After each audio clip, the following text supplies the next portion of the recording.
বিগত দিন সরকার আসার আগে বলেছিল, টিউশন ডকুমেন্টে লেখা ছিল যে রেগা শ্রমিকদের তাদের বেতন বৃদ্ধি করবে, কিন্তু আজকে অবধি কোনো কিছু হয়নি। আমরা সেইটা নিয়ে আজকে ডেপুটেশন এবং আমাদের দাবি নিয়ে আমরা আজকে ওনার কাছে যাচ্ছি এবং আমরা জানতে চাই যে আমাদের সেই দাবিগুলির সম্বন্ধে উনি কী করেছে এবং কী করবে। আমাদের প্রথম দাবি, রেগা শ্রমিকদের বছরে 200 দিনের কাজ দিতে হবে এবং তাদের মজুরি 500 টাকা করতে হবে।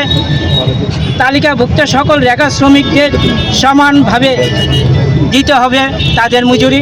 কারণ আমরা দেখেছি বিগত দিনে এবং এখনও আমরা দেখতে পাই যে গ্রামে বলুন আর শহরে এএমসিতে বলুন, যারা রেগার কাজ করছে তাদের সবাই সমানভাবে তারা টাকা পায় না।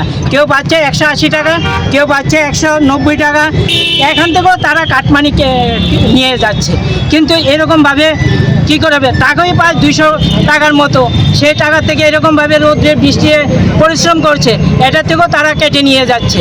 তারপরে আমাদের দাবি হলো, কাঁটাতারের ওপারে যারা ভারতীয়রা আছে তাদেরকে রেগার আওতায় আনতে হবে এবং যেই সকল রেগার বইগুলোকে বাদ দিয়েছে পুনরায় তাদেরকে ওই জায়গাতে আবার নথিভুক্ত করতে হবে।